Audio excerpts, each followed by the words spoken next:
Durante 27 años, Mao Zedong proyectó su imagen sobre China. Cuando murió, en 1976, la aflicción fue general. Nadie, ni siquiera los propios chinos, tenía una idea clara de lo que iba a suceder.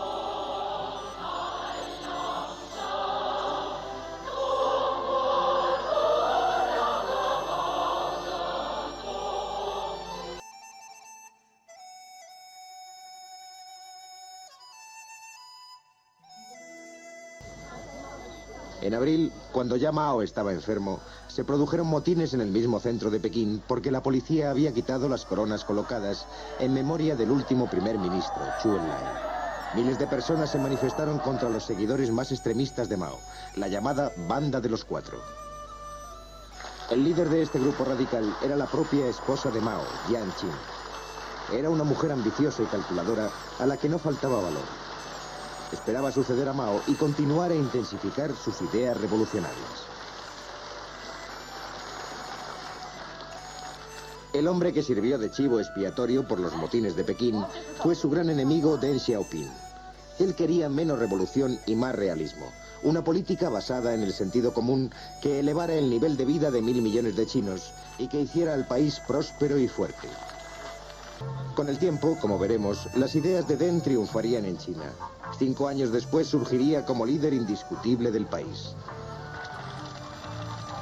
Pero en 1976, la Banda de los Cuatro dijo que Deng quería volver al capitalismo y fue destituido.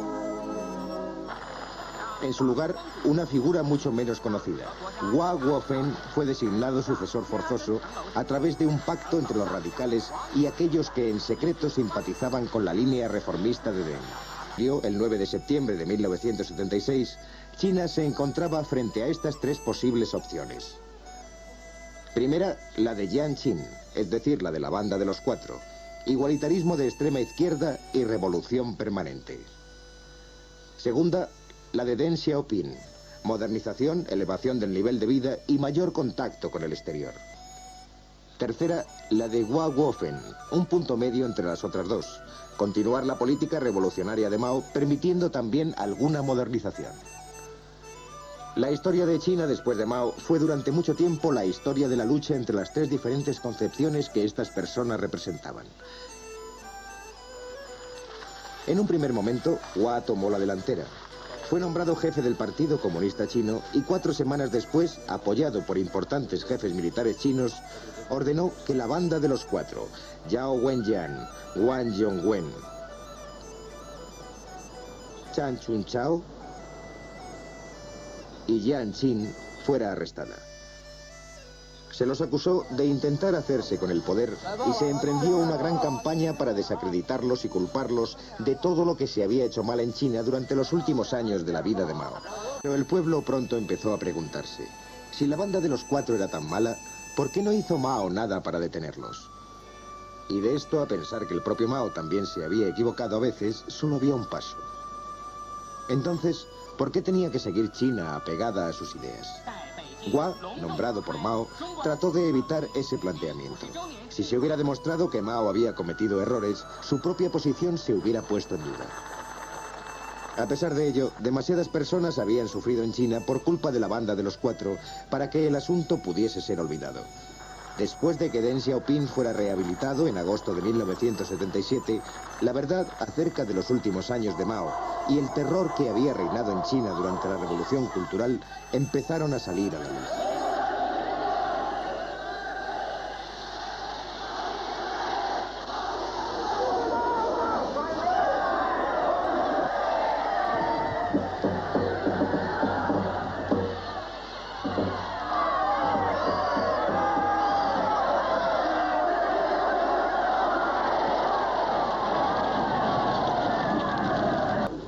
La Banda de los Cuatro fue acusada de perseguir a centenares de miles de personas durante la Revolución Cultural. Según se observa en la filmación cuidadosamente realizada por el gobierno chino, la viuda de Mao se mantuvo desafiante todo el tiempo. Por ejemplo, interrumpió a un anciano testigo que estaba contando entre llantos cómo había sido torturado durante la Revolución Cultural.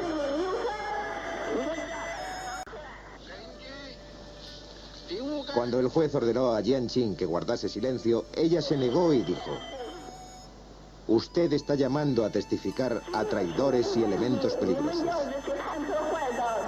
Las amonestaciones no habían conseguido que callara y al final tuvieron que hacerla salir de la sala por la fuerza.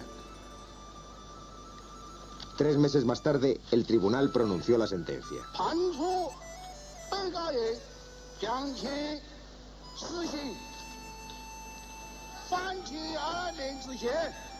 Jiang Qin y Chan Chun Chao, que no se habían arrepentido, fueron condenados a muerte con un plazo de 2 años. Los demás fueron encarcelados. Pero seguramente lo más importante del juicio fue que marcó el rechazo final a la política de Mao. Deng quería favorecer el espíritu de iniciativa del pueblo chino, dándole mayor libertad.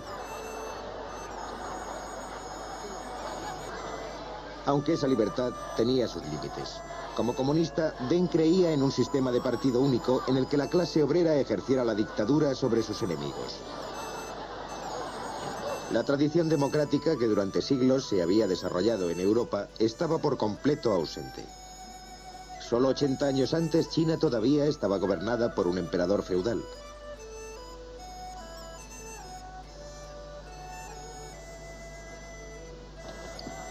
Esto se evidenció con dramatismo durante la llamada Primavera de Pekín. Durante las últimas semanas de 1978 y principios de 1979, los jóvenes empezaron a colocar carteles desafiando el orden establecido. Deng, en un primer momento, aprobó estos actos porque le ayudaban en su lucha contra Guo Guofeng, pero en cuanto empezaron a amenazar el poder del partido, Deng ordenó que acabasen.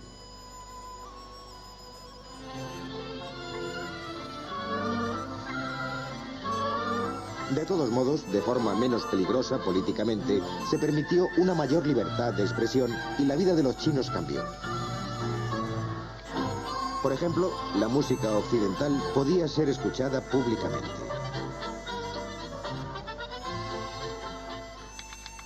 La ópera y el ballet, que habían sido prohibidos por la señora de Mao, fueron permitidos nuevamente.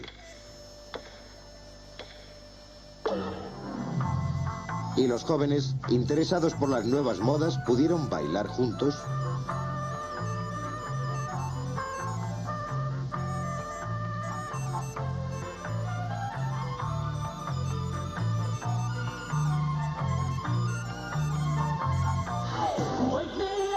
Y asistir a conciertos de música pop.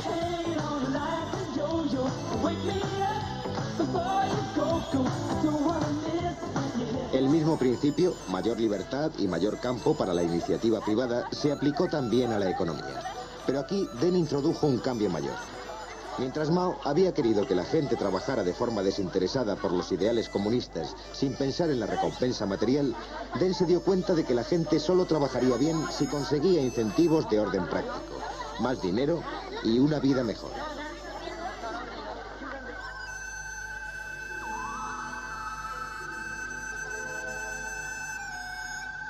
Así que, en vez de tener que cultivar la tierra de forma colectiva, a cada familia de campesinos se le dio un terreno para que lo explotara por sí misma. Las comunas de Mao, un día aclamadas como un gran paso adelante hacia el comunismo, fueron desapareciendo poco a poco. Los mercados de campesinos que Mao había cerrado recibieron permiso para abrir. Con el sistema anterior, todo el mundo ganaba lo mismo, tanto si trabajaba como si no. Así que la mayoría hacía lo menos posible. Como resultado, todos eran pobres.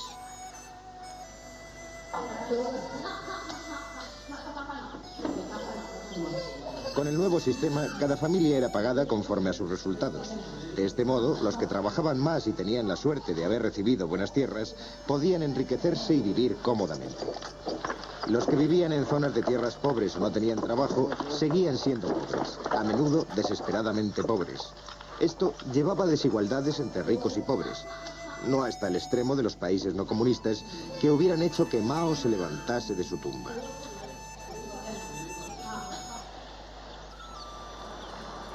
Pero el nuevo sistema funcionó. La producción de cereales aumentó como nunca. Por primera vez en 30 años, se acabó el racionamiento de comida. De todas formas, la libertad tenía un límite, pues Deng y sus colaboradores se dieron cuenta de que si China quería prosperar, el crecimiento de la población debía ser controlado. De no ser así, el cereal sobrante producido gracias a la nueva política serviría simplemente para alimentar bocas extras y no para crear nueva riqueza.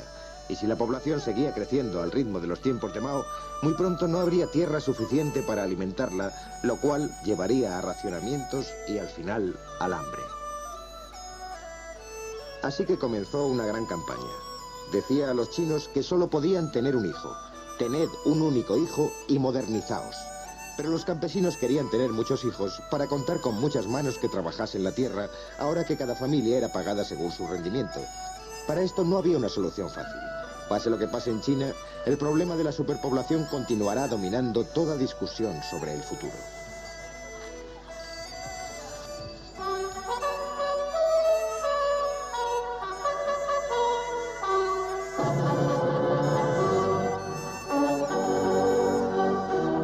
La misma mezcla de más libertad y más incentivos que se había llevado a cabo en la agricultura se extendió al comercio y a la industria.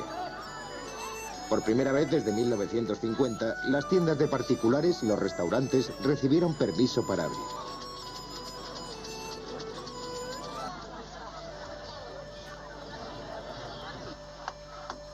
La artesanía tradicional fue fomentada de nuevo y se abrieron talleres particulares. Se animó a las fábricas estatales para que obtuviesen ganancias, cosa que Mao hubiera considerado una explotación del pueblo. A los trabajadores se les daban primas de productividad y los que se negaban a trabajar podían ser despedidos. En tiempos de Mao, si una fábrica obtenía beneficios, iban a parar al Estado, y si tenía pérdidas, el Estado se hacía cargo de ellas. Deng, en lugar de esto, introdujo un sistema de reparto corporativo, de forma que si una fábrica iba bien, sus trabajadores podían quedarse con parte de los beneficios. ¿Estaba Deng realmente introduciendo el capitalismo, como había sostenido la banda de los cuatro y como estos anuncios parecen dar a entender? No, porque los medios de producción, las tierras, las fábricas, seguían perteneciendo a la comunidad y no a individuos aislados. Lo que Deng había hecho era introducir muchos de los métodos de los países capitalistas para hacer más eficaz el sistema comunista.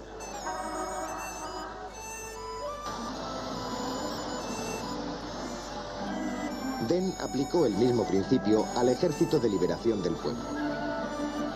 Mao lo había convertido en una fuerza política cuya tarea principal consistía en la difusión de sus ideas revolucionarias. Deng quería un ejército menos politizado, más reducido y más profesional. A los soldados se les dieron uniformes y se anunciaron planes para restablecer las insignias de rango que Mao había suprimido en favor de la igualdad. Pero muchos viejos oficiales estaban molestos con los planes de Deng de convertir la guerrilla en una fuerza militar moderna y el ejército, apoyado por algunos funcionarios del partido, se convirtió en una fuente clave de oposición a las reformas de Deng en todos los campos. El efecto de estas reformas que siguieron a la muerte de Mao no puede ser exagerado. Tras 20 años de glorificación de las ideas de Mao, las reformas supusieron la aceptación de que esas ideas habían fallado.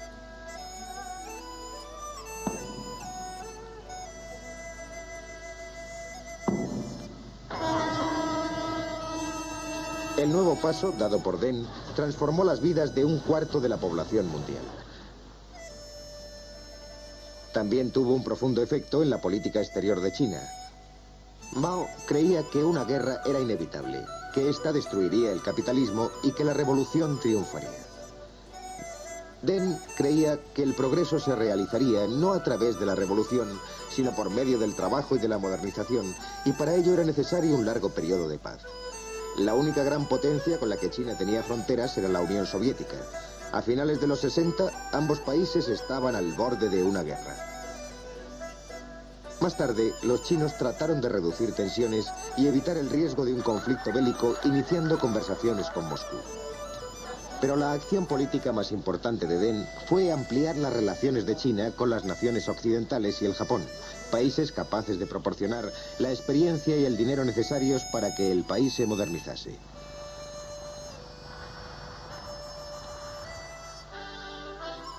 La política de autosuficiencia de Mao fue lentamente abandonada. China empezó a intentar obtener un mejor puesto en el mundo. Sus atletas participaron en los Juegos Olímpicos de 1984 por primera vez en 30 años.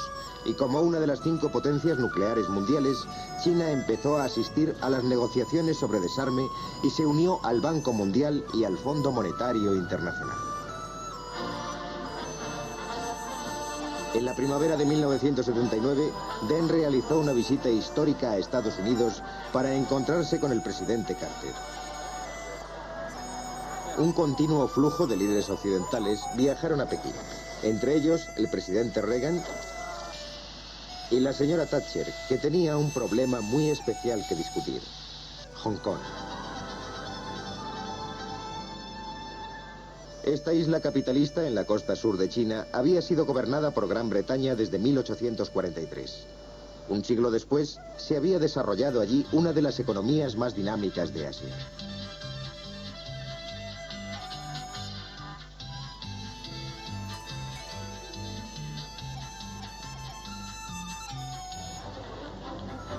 Pero el acuerdo por el que Gran Bretaña ocupaba la mayor parte del territorio acababa en 1997. Para que los comerciantes no perdiesen la confianza, Gran Bretaña y China tuvieron que ponerse de acuerdo sobre lo que pasaría después de esa fecha. Con Mao hubiera sido difícil, tal vez imposible. La vida a ambos lados de la frontera era demasiado diferente. Pero Deng pensaba que Hong Kong tenía mucho que enseñar a la nueva China que él gobernaba.